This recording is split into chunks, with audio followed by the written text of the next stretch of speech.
প্রায় প্রত্যেকেই এখানে উপস্থিত, যাদেরকে আমি সামনে দেখতে পাচ্ছি, বিভিন্ন সময় বিভিন্ন পর্যায়ে নির্বাচনে দলের পক্ষ হয়ে আপনারা নির্বাচনী কাজ করেছেন। অর্থাৎ নির্বাচনে কেমন কাজ করতে হয়, কি কাজ করতে হয়, এগুলো আপনারা জানেন, সেই অভিজ্ঞতা আপনাদের আছে।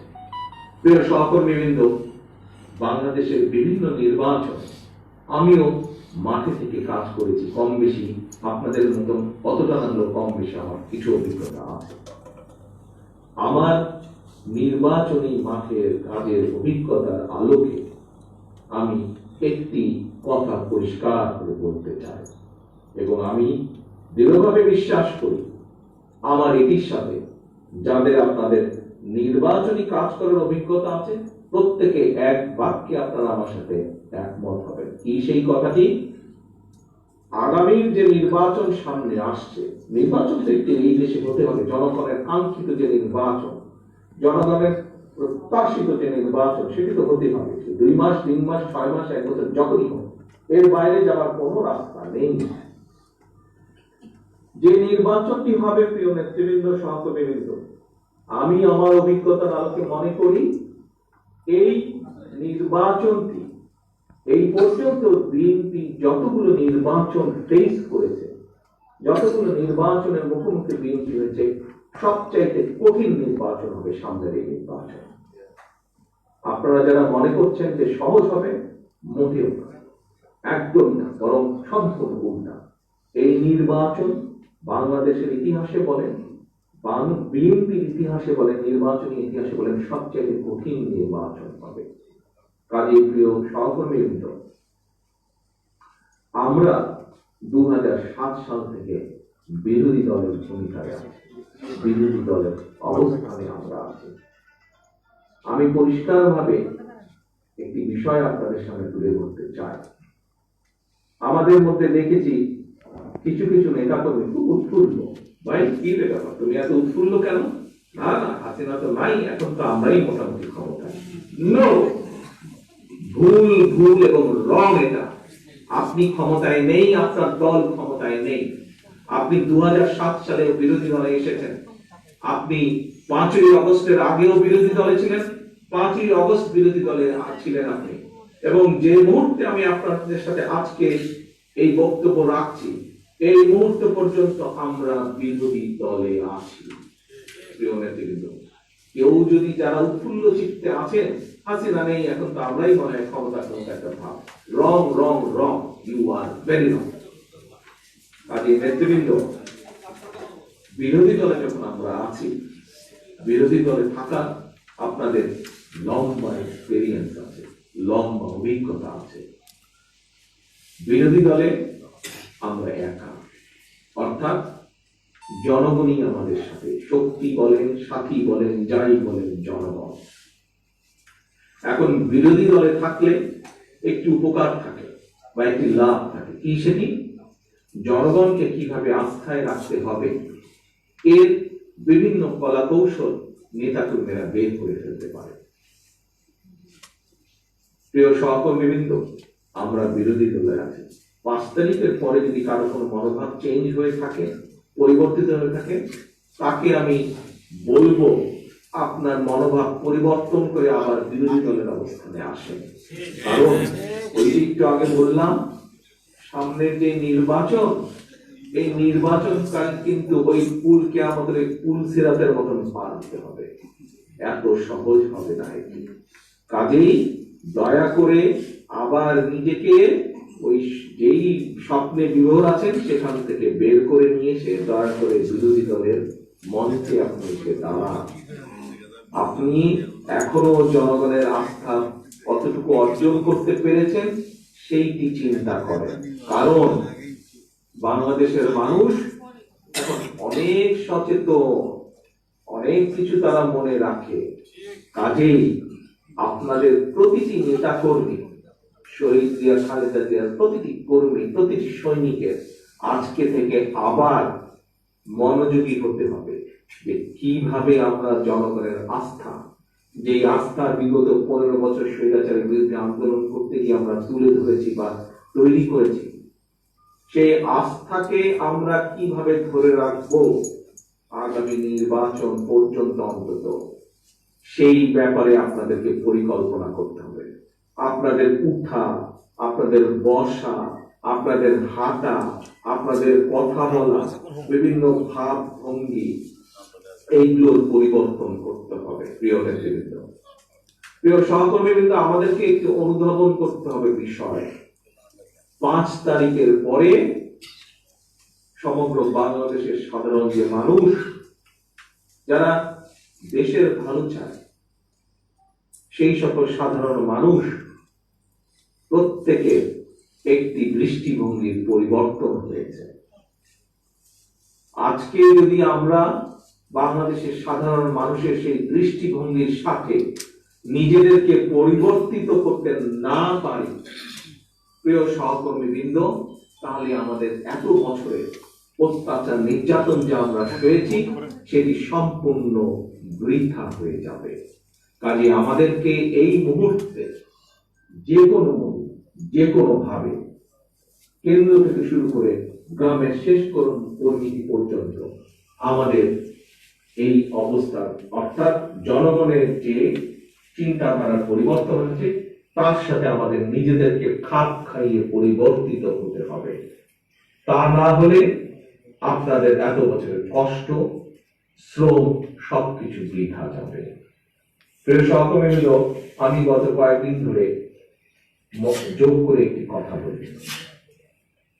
কি সেটি হচ্ছে যে স্বৈরাচারের বিদায় হয়েছে, স্বৈরাচারের মাথার পরিবর্তন, অর্থাৎ মাথা পালিয়ে গেছে দেশ থেকে। এটিকে আমি তুলনা করি, আমরা যে ম্যাট্রিক পরীক্ষা দিয়েছিলাম, সেই ম্যাট্রিক পরীক্ষার আগে স্কুলে থাকতে প্রি টেস্ট হয়েছিল, তারপরে একটি টেস্ট হয়েছিল, তারপরে ম্যাট্রিক পরীক্ষা হয়েছিল। আমি তুলনা করি প্রি টেস্টের সাথে। স্বৈরাচারের বিদায় মাত্র প্রি টেস্ট। সামনে যে জনগণের প্রত্যাশিত নির্বাচন, সাধারণত আমাদের শিক্ষকরা তারা আমাদেরকে বলতেন যে তোমাদের যে টেস্ট পরীক্ষা হবে প্রি টেস্টের পরে, সেই টেস্ট পরীক্ষাটা আমরা ম্যাট্রিক পরীক্ষা থেকেও কঠিন প্রশ্ন দিব তোমাদেরকে। নেতৃবৃন্দ, প্রি টেস্ট হয়েছে, অর্থাৎ স্বৈরাচার বিদায় হয়েছে। টেস্ট পরীক্ষা হচ্ছে নির্বাচন। নির্বাচন হচ্ছে টেস্ট পরীক্ষা, এটি অত্যন্ত কঠিন হবে। কাজে টেস্ট পরীক্ষার জন্য আপনাদেরকে তৈরি হতে হবে। এবং ম্যাট্রিক পরীক্ষা কোনটা জানেন? যদি টেস্ট পরীক্ষা পাশ করেন, অর্থাৎ নির্বাচনে যদি জনগণের আস্থা নিয়ে আমরা সরকার গঠন করতে পারি, সরকারে তো বসলাম, কিন্তু স্বৈরাচার দেশের যে অবস্থা করে নিয়ে গিয়েছে, ভেঙে চুরে ধ্বংস করে, ম্যাট্রিক পরীক্ষা হলো দেশ পরিচালনা করা। কাজে আমাদের এত উৎফুল্ল হবার কোনো কারণ নাই যে নির্বাচন হবে আর সুসুর করে আমরা ক্ষমতায় চলে যাব বা সরকার গঠন করব। এটি যারা বুঝছেন তারা বোকার স্বর্গে বাস করছেন। সহকর্মীবৃন্দ, এখন সহকর্মীবৃন্দ, আপনাদেরকে আমি আরেকটি বিষয় বলতে চাই। দেখুন, এই স্বৈরাচার যখন ছিল আমাদের সামনে, তারা ছিল আমাদের দৃশ্যমান রাজনৈতিক প্রতিপক্ষ। আমরা জানতাম এর বিরুদ্ধে আমাদেরকে কি কি ব্যবস্থা নিতে হবে, কি কি পরিকল্পনা করতে হবে, কি কি কর্মসূচি গ্রহণ করতে হবে। সেই মোতাবেক আমরা বিভিন্ন সময় জনগণকে সাথে নিয়ে দল ঐক্যবদ্ধ করে আমরা বিভিন্ন কর্মসূচি করেছি। আমরা ইউনিয়ন পর্যায়ে মিছিল করেছি, গ্রাম পর্যায়ে করেছি, বিভাগীয় সমাবেশ করেছি, জেলায় করেছি, আমরা কালো পতাকা, বিভিন্ন কর্মসূচি আমরা গ্রহণ করেছি। এখন আমাদের বেশ কিছু সহকর্মী ভাবছেন, আরে ওরা তো নাই, অথবা দুর্বল হয়ে গিয়েছে, কাজে আমরা তো এখন মাঠ ফাঁকা। No, no, no. This is very, very, very wrong. You are very wrong, সহকর্মীবৃন্দ। আমাদের সামনে এখন অদৃশ্য প্রতিপক্ষ অবস্থান করছে। আপনারা এখানে উপস্থিত প্রত্যেকটা মানুষ পোড় খাওয়া রাজনীতিবিদ। অদৃশ্য প্রতিপক্ষ বলতে আপনি স্ব এলাকায় কাকে বুঝবেন সেই ভার আমি আপনার উপরে ছেড়ে দিচ্ছি। তবে দৃশ্যমান প্রতিপক্ষের মুভমেন্ট আপনি বুঝতে পারেন। দৃশ্যমান যে প্রতিপক্ষ, সে ডানে গেল নাকি বামে গেল, না সামনে আসলো না পিছনে গেল, আপনি দেখতে পাচ্ছেন। সেই মোতাবেক আপনি আপনার পরিকল্পনা, আপনার স্ট্র্যাটেজি আপনি গ্রহণ করতে পারছেন। কিন্তু সামনে আগামী দিনে যে অদৃশ্য প্রতিপক্ষ, সেই অদৃশ্য প্রতিপক্ষ কি করছে না করছে, এর জন্য আপনার চোখ কান অনেক বেশি খোলা থাকতে হবে।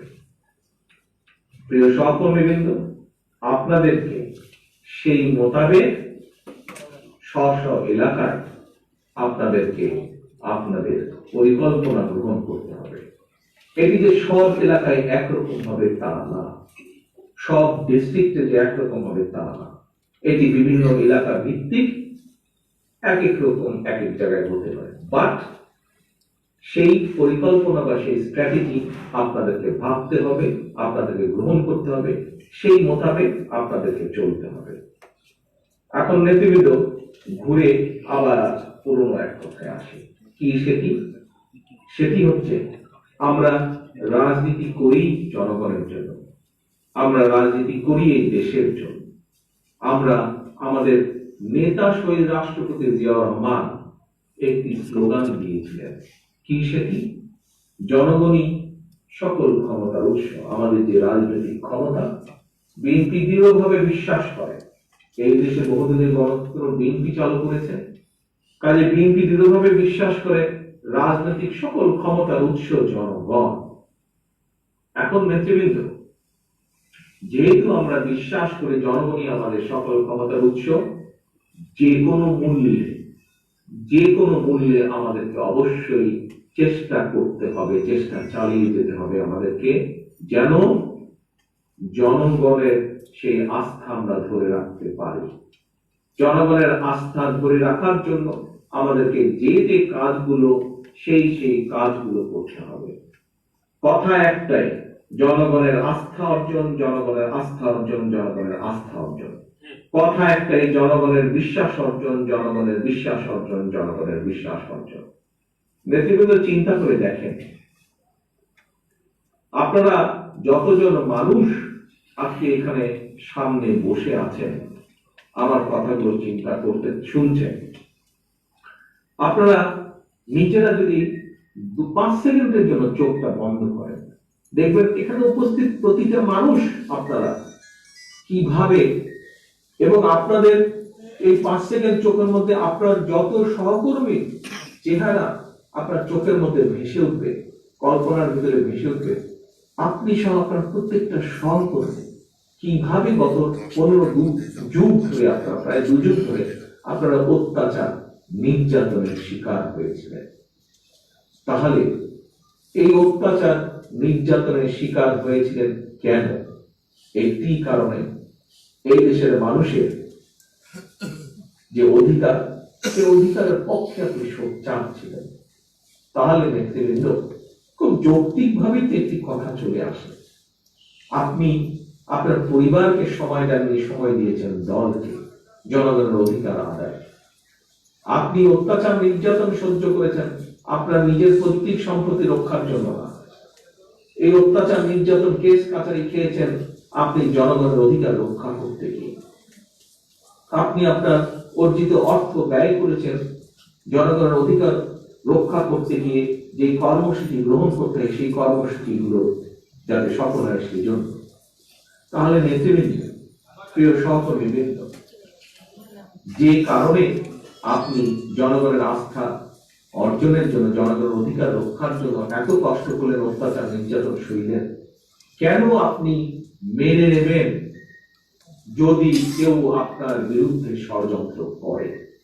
কেন আপনি মেনে নেবেন যদি কেউ দেশ এবং জনগণের বিরুদ্ধে ষড়যন্ত্র করে? নেতৃবৃন্দ, আমি প্রথম দিকে একটি কথা বলেছি যে আপনাদের সহযোগিতা আমার প্রয়োজন। আপনাদের সহযোগিতার কারণেই আমরা এত অত্যাচার নির্যাতনের মধ্যেও দলকে এতদূর নিয়ে আসতে সক্ষম হয়েছে। প্রিয় নেতৃবৃন্দ, সামনে সামনে জনগণ দেখতে চায় যে বাংলাদেশ জাতীয়তাবাদী দল বিএনপি এই দেশকে, দেশের মানুষকে নেতৃত্ব দিবে। কিন্তু স্বাভাবিকভাবে আপনি যদি নেতৃত্ব দিতে চান তাহলে তো আপনাকে সেভাবে নিজেকেও গড়ে তুলতে হবে, আপনার নিজেকে সেভাবে প্রস্তুত করতে হবে। কারণ এই স্বৈরাচার যেভাবে দেশকে ধ্বংসের করে দিয়ে গেছে, যেভাবে দেশকে শেষ করে দিয়ে গেছে, এই দেশকে যদি আবার গড়ে তুলতে হয় জনগণের প্রত্যাশা অনুযায়ী, তাহলে আপনাদের প্রত্যেককে, বিশেষ করে বিএনপি, শহীদ জিয়া, খালেদা জিয়ার প্রত্যেকটি সৈনিককে সেভাবে পরিবর্তন করতে হবে নিজেদেরকে, সেভাবে গড়ে তুলতে হবে নিজেদেরকে, সেভাবে প্রস্তুত করতে হবে নিজেদেরকে। প্রিয় সহকর্মীবৃন্দ, আজকে দেশ, জনগণ আপনাদের দিকে তাকিয়ে আছে। দেশ এবং জনগণের প্রত্যাশা বিএনপির নেতাকর্মীর কাছে অনেক অনেক বড়, অনেক অনেক কিছু। প্রথম যেই কথাটা দিয়ে আমি শুরু করেছিলাম, জনগণের সেই প্রত্যাশা এবং শহীদ জিয়া, খালেদা জিয়ার সত্যিকার নেতাকর্মীদের যে প্রত্যাশা, সেই প্রত্যাশার বিরুদ্ধে কিছু স্বার্থন্বেষী মহল নিজেদের স্বার্থ উদ্ধার করার জন্য ব্যবহার করতে, বিরুদ্ধে কাজ করছে। আমাদেরকে এই ব্যাপারে সজাগ হতে হবে। আজকে আপনি যদি আপনার দৃষ্টিতে, আপনার বিবেকের সামনে যদি এরকম কেউ পড়ে যে যার কোনো কাজ দলকে ক্ষতিগ্রস্ত করছে, দলের ইমেজকে ক্ষতিগ্রস্ত করছে, আপনি সেখানে ব্যবস্থা নিন একজন দায়িত্বশীল নেতা হিসাবে। আপনি যদি ব্যবস্থা নিতে না পারেন, আপনি চিৎকার করে প্রতিবাদ জানান। প্রিয় নেতা, প্রিয় সহকর্মীবৃন্দ, আপনাকে এতটুকু বলতে পারি, প্রথম দিন না হলে দ্বিতীয় দিন, দ্বিতীয় দিন না হলে তৃতীয় দিন, আপনার এই প্রতিবাদী কণ্ঠ আমার কানে এসে পৌঁছবে। আমার কানে এসে পৌঁছানো মাত্র আমি সেই ব্যক্তির বিরুদ্ধে ব্যবস্থা গ্রহণ করব। আমিও বলেছি, আবারও আপনাদের সামনে বলতে চাই, কিছুক্ষণ আগেও বলেছি, আবারও বলতে চাই, আমার শত শত নেতা কর্মী গুম, খুন, অত্যাচার, নির্যাতনের শিকার হয়েছে। লক্ষ লক্ষ নেতা কর্মী আমার অত্যাচার, নির্যাতনের শিকার হয়েছে, গায়েবী মামলার শিকার হয়েছে। আমি নিজে ব্যক্তিগতভাবে, আমার পরিবার ব্যক্তিগতভাবে ক্ষতিগ্রস্ত হয়েছে, আমরা অত্যাচার, নির্যাতনের শিকার হয়েছি। আমাদের এই ত্যাগ, আমাদের এই যে এই ত্যাগ, এইটা আর যাই হোক আমার পক্ষে বৃথা যেতে দেওয়া সম্ভব না, শুধুমাত্র কিছু সংখ্যক গুটি কয়েক ব্যক্তিকে খুশি করা বা তাদের স্বার্থ রক্ষার জন্য। কথা এখন একটি, আবারও সেই কথাটি ফিরে আসছে যে আমরা যদি মনে করি আমরা কিছু পেয়ে গিয়েছি, এটি সম্পূর্ণ একটি ভুল এবং ভ্রান্ত ধারণা। আমাদেরকে এখনো জনগণের আস্থা অর্জনের অনেক দূর পথ আমাদেরকে যেতে হবে। আমাদের এখনো জনগণের আস্থা অর্জনের অনেক কিছু এখন বাকি। আমরা বিরোধী দলে গতকালও ছিলাম, আমরা বিরোধী দলে আজও আছি, আমরা বিরোধী দলে আগামীকালও থাকবো, যতক্ষণ পর্যন্ত জনগণের প্রত্যাশিত নির্বাচনে, জনগণের রায়তে আমরা সরকার গঠন না করছি, ততক্ষণ পর্যন্ত আমরা বিরোধী দলে থাকতে হবে আমাদেরকে। এবং বিরোধী দলে থাকলে বিরোধী দলীয় একজন নেতা কর্মী যেভাবে জনগণের সাথে আচরণ করে, যেভাবে উঠে বসে কথাবার্তা বলে, আপনাদেরকে সেভাবেই করতে হবে। প্রিয় নেতা কর্মীবৃন্দ, কাজে আসুন আমাদেরকে যে কোনো মূল্যে দলের ইমেজ, দলের সম্মানকে অক্ষুণ্ণ রাখতে হবে। আমাদেরকে যে কোনো মূল্যে আমাদেরকে জনগণের আস্থা ধরে রাখতে হবে, জনগণের বিশ্বাস আমাদেরকে অর্জন করতে হবে। কারণ কারণ একটি, এই দেশের মানুষের প্রত্যাশা বিএনপির কাছে, এই দেশের মানুষের প্রত্যাশা আপনাদের কাছে, এবং আমি প্রত্যাশা করি আমার তৃণমূলের নেতা কর্মী সহকর্মীদের কাছে। কারণ এই তৃণমূলের সহকর্মীরাই, এই তৃণমূলের কর্মীরাই, এই তৃণমূলের নেতারাই এই দলকে প্রতিবার ষড়যন্ত্রের হাত থেকে রক্ষা করেছে। কাজেই সেজন্যই আমি সেই প্রত্যাশা নিয়ে, সেই বিশ্বাস নিয়ে, সেই আস্থা নিয়ে আমি আজকে আপনাদের সামনে হাজির হয়েছি। কারণ আপনাদের সহযোগিতা পেলে আমার জন্য দলকে আরো সুসংগঠিত করতে, আপনাদের সহযোগিতা পেলে আমার জন্য দলকে জনগণের সামনে আরো একটি আস্থাশীল দল হিসেবে পরিণত করতে সুবিধা হবে, সহজ হবে। প্রিয় নেতৃবৃন্দ, আমি যে কারণেই সবসময় আমার তৃণমূলের নেতা কর্মীদের দিকে তাকিয়ে থাকি, তৃণমূলের নেতা কর্মীদের প্রতি আস্থা রাখি, বিশ্বাস রাখি। কারণ এই দলের শক্তি আপনারাই। বিএনপির সকল ক্ষমতার উৎস যেরকম জনগণ, ঠিক একইভাবে বিএনপির আমার সকল শক্তির উৎস, আমার আস্থার প্রতি, আমার ভরসার প্রতি আমার তৃণমূলের নেতা কর্মী বৃন্দ। নেতৃবৃন্দ, আমি হয়তো আমার বক্তব্য আর কিছুক্ষণের মধ্যে শেষ করে দেব, কিন্তু আপনাদের কাছে, আপনাদের একজন সহকর্মী হিসাবে অথবা আপনাদের নেতা হিসাবে আপনাদের কাছে আমার আহ্বান, আপনাদের কাছে আমার পরামর্শ, আপনাদের কাছে আমার আদেশ যে এই ঘর থেকে হয়তো আপনারা একটু পরেই বেরিয়ে যাবেন, কিন্তু যেই কথাগুলো আপনাদের সামনে আমি আজকে তুলে ধরলাম, এই কথাগুলো আপনারা যেভাবে নিজেদের মনের মধ্যে গেঁথে নেবেন, সেই অনুযায়ী আপনারা পরিকল্পনা গ্রহণ করবেন এবং এই কথাগুলো গ্রামের আমার শেষ কর্মীটি পর্যন্ত পৌঁছে দিবেন, যে তাকে তার কি কর্তব্য পালন করতে হবে। আপনি যেখানে নেতৃত্ব দেন, আপনার পরবর্তী যে সকল নেতৃত্ব আছে, আপনার পেছনে যে সকল নেতা কর্মীরা আছে, প্রত্যেকের কাছে আমার এই মেসেজগুলো পৌঁছে দিতে হবে। এবং শুধু পৌঁছে দিলেই হবে না, এই মেসেজের মধ্যে যে নির্দেশনা আছে, এই মেসেজগুলোর মধ্যে যে পরিকল্পনা আছে, সেই মোতাবেক যাতে কাজ শুরু করতে পারেন আপনারা, সেই মোতাবেক যাতে কার্য ও পরিকল্পনা আপনারা গ্রহণ করতে পারেন, আপনারা সেই উদ্যোগ নেবেন। এটি আমার কাছে আপনাদের প্রত্যাশা, এটি আপনাদের কাছে আমার আশা, এটি আপনাদের প্রতি আমি বিশ্বাস এবং আস্থা রাখতে চাই। প্রিয় সহকর্মীবৃন্দ, আমি বক্তব্য শেষের আগে আবারও সেই আস্থা নিয়ে শেষ করতে চাই যে এই দলকে তৃণমূলী রক্ষা করেছে প্রতিবার। কাজে আগামী যে ষড়যন্ত্র, সামনে যে ষড়যন্ত্র চলছে দলের বিরুদ্ধে, সর্বোপরি দেশের বিরুদ্ধে, তৃণমূলের নেতা কর্মীরা যে কোনো মূল্যে সেই ষড়যন্ত্রকে ঠেকিয়ে দেবে এবং একই সাথে তৃণমূলের সকল পর্যায়ের নেতা কর্মীরা যে কোনো মূল্যে জনগণের যে আস্থা আমরা অর্জন করেছি, সেই আস্থা অর্জন শুধু এখানেই থাকবে না, বরং তার তীব্রতা, তার মাত্রা আমরা আরো বৃদ্ধি করতে সক্ষম হব। প্রিয় সহকর্মীবৃন্দ, আপনাদের সকলকে শুভেচ্ছা জানিয়ে আমার বক্তব্য শেষ করছি।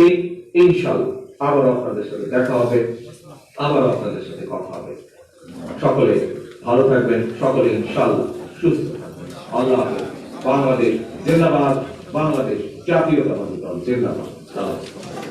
ধন্যবাদ আমাদের সিরাজগঞ্জ জেলার বিএনপি ভাইয়া, আপনাকে ধন্যবাদ বক্তব্য দেওয়ার জন্য, আপনাকে ধন্যবাদ। আপনারা বসেন, আপনাদের একটু আমাদের পার্টির চেয়ারম্যান অত্যন্ত মূল্যবান বক্তব্য দিয়েছেন, আপনারা একটু বসেন, আপনাদের একটু চায়ের ব্যবস্থা আছে, আপনারা একটু প্লিজ বসেন, চা খেয়ে যাবেন না।